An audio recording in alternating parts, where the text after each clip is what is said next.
Oh, is that not the sweetest smell?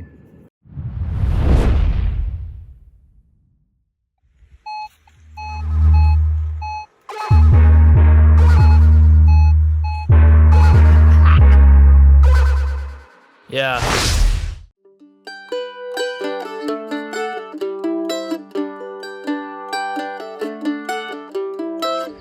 G'day folks, this is the Coffee Bush Kid in Central Vic.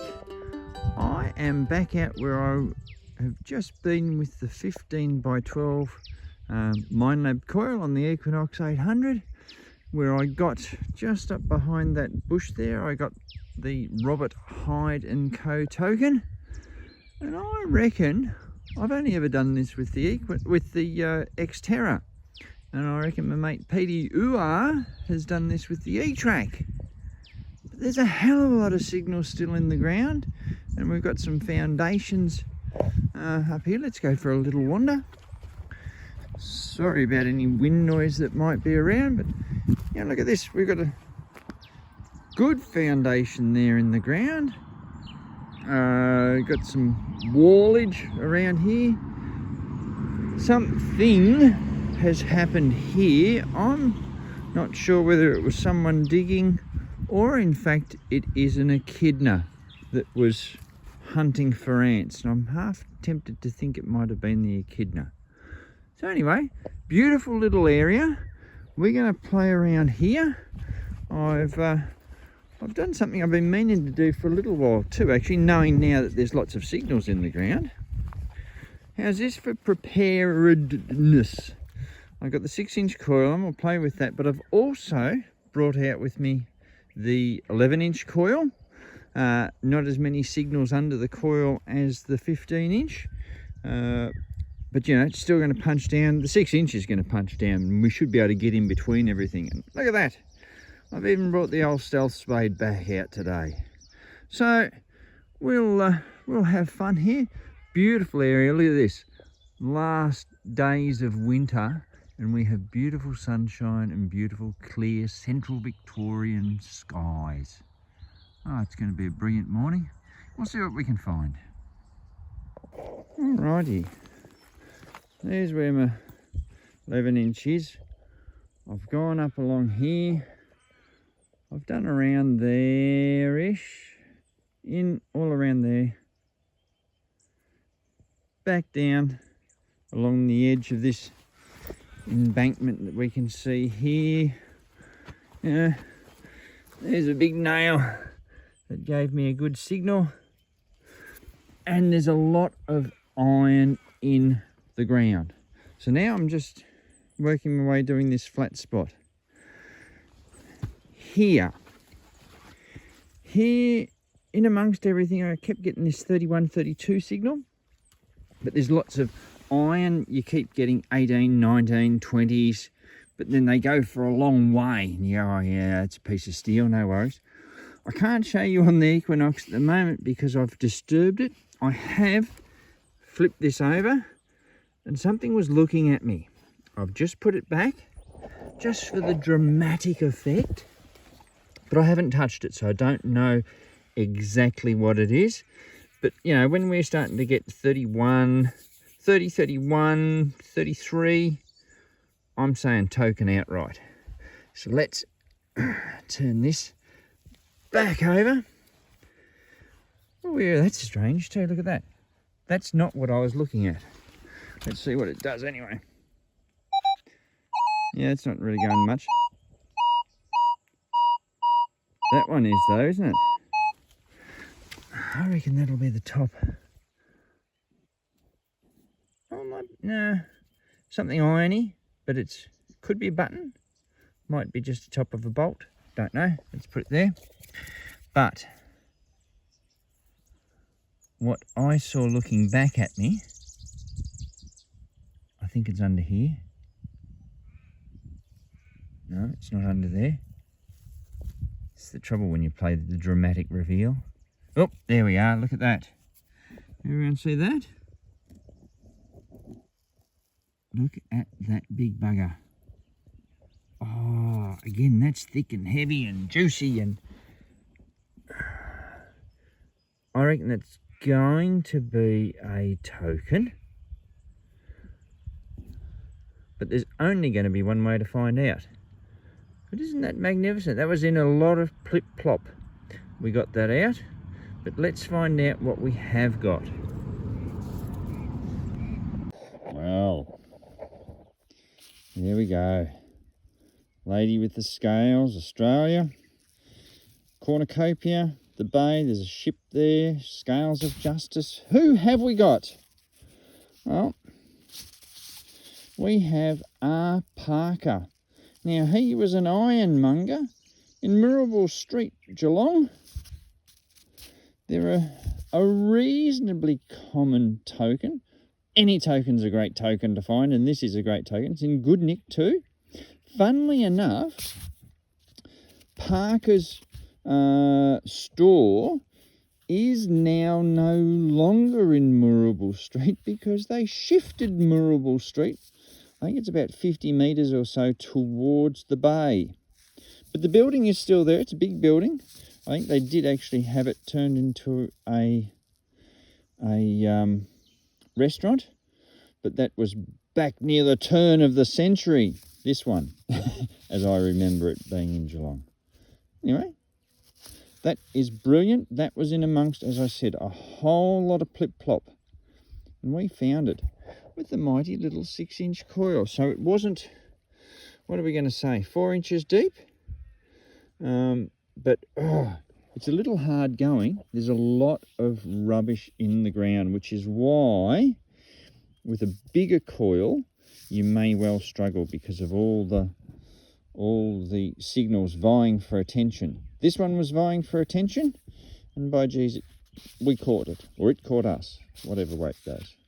But that's a ripper. I'll stop rambling. We will keep searching. Well, I've taken a little dig out, and the signal's still on the ground.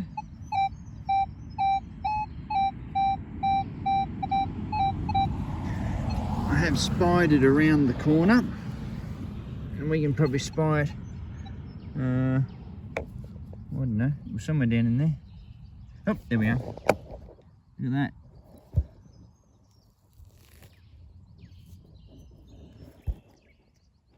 And so that's a coin. Oh yeah, that's a thick little bugger too. Look at that. Well, as before, we'll just have to clean it up and find out what it is. Well, there we go. Young Vicky in her bun head. Got somebody corrosion starting to happen, especially on that side. If we look on the rim there. Now, I can't quite make out whether it's 1852 or 62. And I really wanted to say it was a half penny, but it's sort of more saying that it's 1 penny. There is no half written anywhere on there. But anyway, that's what we've got. So that's pretty cool anyway, in a spot where quite a few detectorists have been, and I'm still just working this little flat. So I'm quite pleased with what we're pulling out with the 6-inch coil. I know people have been here. I know I've been here. How I didn't find all this stuff, I don't know, but anyway, we've got the means and the wherewithal now, so, and we're pulling the coins out. And they're only, what was that, 3 inches? It's all good, and we'll keep going. Now this is cool. So there's the corner of the building. Might be steps there, don't know. You can see this little pathway sort of down there and down there leading down to the road. There's workings across the other side of the road.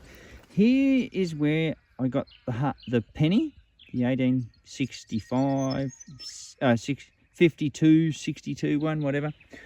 Just right here where the ants aren't happy, I got a 69 and a 40. And I thought, oh, you know, that's that's not bad. And it was constant and just in one spot. And so you go, okay, I reckon that's a gold weight. No worries, I get the pinpointer out. There's the piece of ground there. In fact, I might even put that back over the ants because they're not bloody happy. There we go. And they're big bitey buggers too. And we got the target in there. Now, I broke it open. I saw what was there. I've quickly put it back. Have a look at this. So I was thinking gold weight.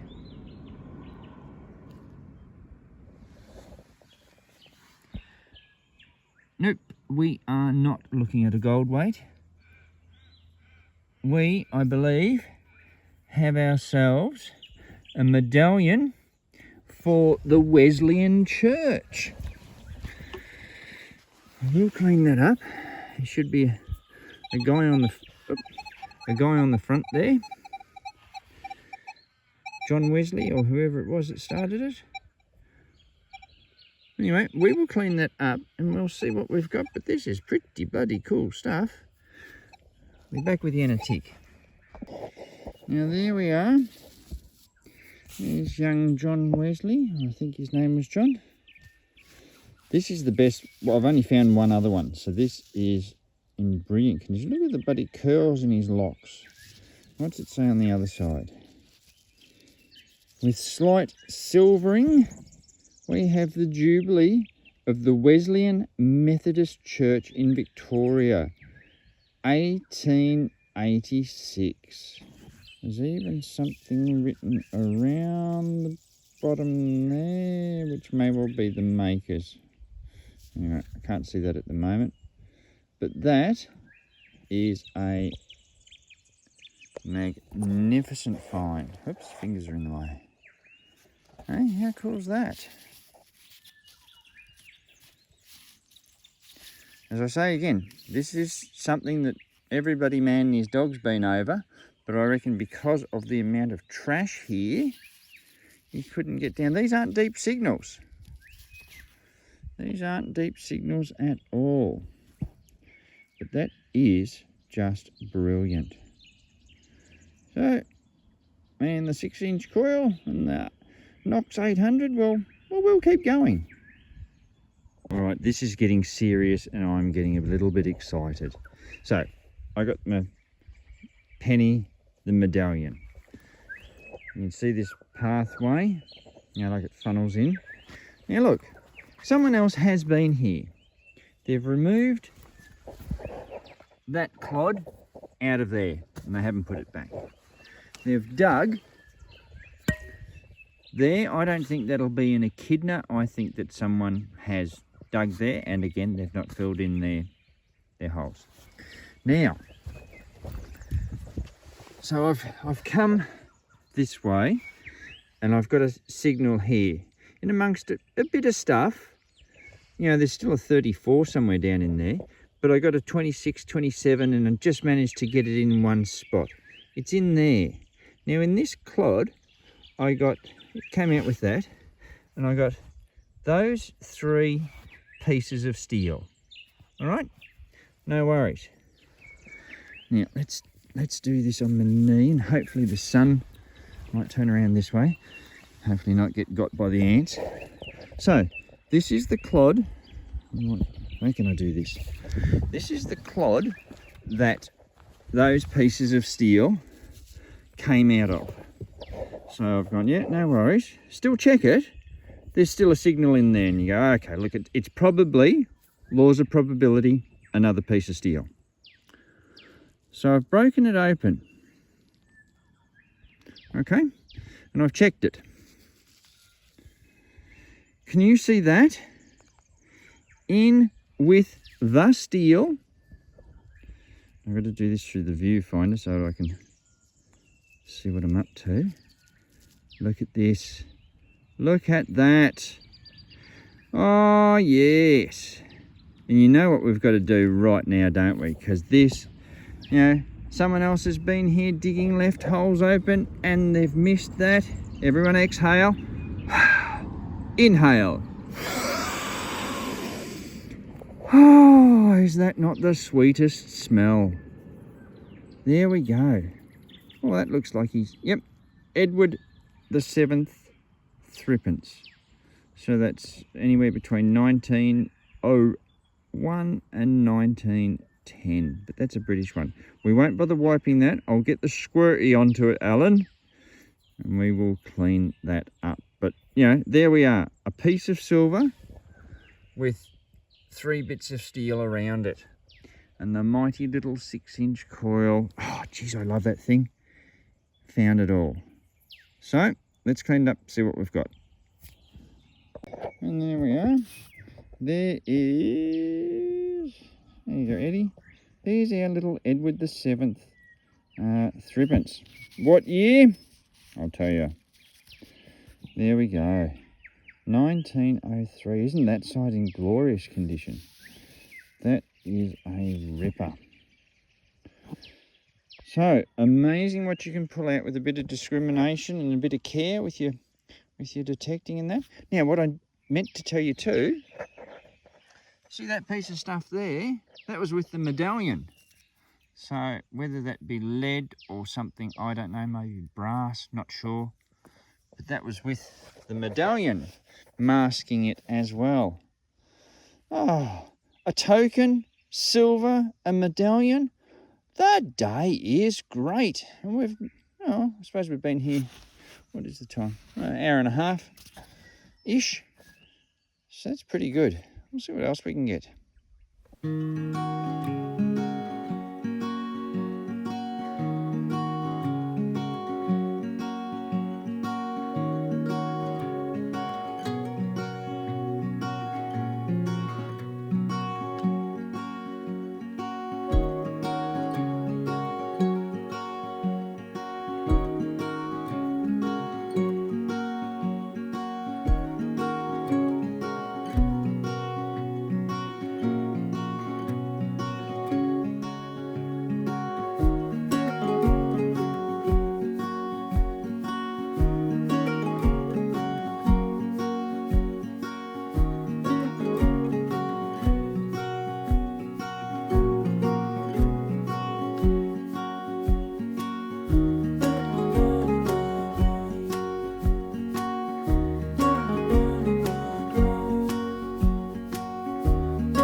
After lunch, and we've done all the way up around that embankment.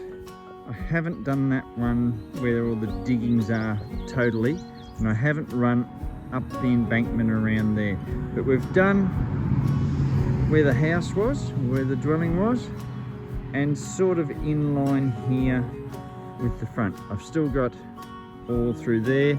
There's a nice little bare patch up there. And up there is where I got the Robert Hyde & Co token. So we're going to have a play up there and then eventually probably come back down along this embankment here. Now, what am I running, I hear you ask? I've got usual things that I'm doing. So we are in my beloved field 1. I've got everything notched out to, or up to half sovereign, 15. As far as the rest of the settings go, so yep, up to 15. The last bits, currently just for a little bit more depth and so forth, I've got my recovery speed on 5. If I get into a really, really trashy side or I want to play with something else, I'll take it up to 8. And my iron bias, thank you very much, Luke, is on 0. That's pretty much all. Oops, what did I do then?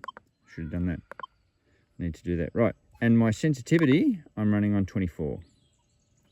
So that's pretty much it. 6-inch coil. Let's go run amok around the outside there and see if we can't pull out something else that's really, really good. Now I'm just running the detector, you know, swinging up and down along this embankment before I go up onto there. And I got a 21, 20, 21, maybe 19, maybe a 22 signal. And I've got it out. And it's that. And I looked at it and went, oh, cool, gold weight. No, I don't think so. What I do think it is a poor man's wedding ring. or a poor woman's wedding ring. There we go. That is what I believe it is. Probably made out of copper or brass, but not gold. Let's get up here. But you can see that it's rounded over on all the corners. It's nice. It is ring shaped. It is designed to be a ring, I believe. I'll have a clean up of that later on. We'll keep going for the meantime. Oof. So, yeah, was someone doing some gardening and it slipped off? Had they finished with it and ended the relationship? We will never know. Oop. But we'll put that in our container and we'll clean it up later at the wrap up. Well, right there, I got a copper washer. I got a nice little 16 just there. It was only shallow. I dug down, lifted it out. I spotted something and I've grabbed it. There, get in the sunlight a bit better. There it is. I reckon that's a piece of silver. Look. I reckon that could be silver. It's definitely something. Maybe it's only a lid of something. I'm not sure. But we'll have a look at that in the cleanup. If I think it is, then I'll run it through some electrolysis and we'll see what we come up with. Anyway, it's another find. We found it. I was nearly going to film this. And they're like, no, look, I'll dig it first. So, yeah, here are all the plips and plops. Yeah, some nice numbers. You know, you get something good and then it vanishes. Well, on a couple of angles I had that signal. That's sounding good now, isn't it? And there's a reason for that. Because we come down here. There we go. Looks mighty thin though. It's probably going to be a big button maybe. It might be a half penny. There we go. Oh, it is a coin. We should... Oh, there's a hole. Alright, we'll have a clean. We'll find out exactly what it is. Oh yeah, we're back. There's actually 2 holes in it. And I have no idea what it is. It's crusty. But I've just noticed something. See that bend up there? And there's a bend down there. I half wonder whether that was once upon a time a love token that someone did. I know they used to do it with the, what was it, William the Thirds or William the bloody Seconds sixpences. This isn't a sixpence, it's probably a half penny, but you can definitely see that dip that way for where it was bent up and the curve that way where it was bent down. I reckon that may well have been a flattened out love token worn around the neck. I don't know, on a chain, something. I think someone loved someone somewhere in the world. Anyway, that's what it is. It's very crusty. I don't think I'll be able to get anything off it. You can get vague hints, but I think it's just the delamination and corrosion of the coin itself. But anyway, that's a cool find. We found it again in amongst all the plip plop with the 6-inch coil. We'll keep going. Actually, no, we won't. See what else we can find. I hadn't looked at my watch until now. Anyway, it's time we got to go. So Rolf, I'm heading back to the ute. Anyway, keep in mind, always good to fill in some of your day detecting. Remember to fill in all your holes when you're finished. We'll catch you next time.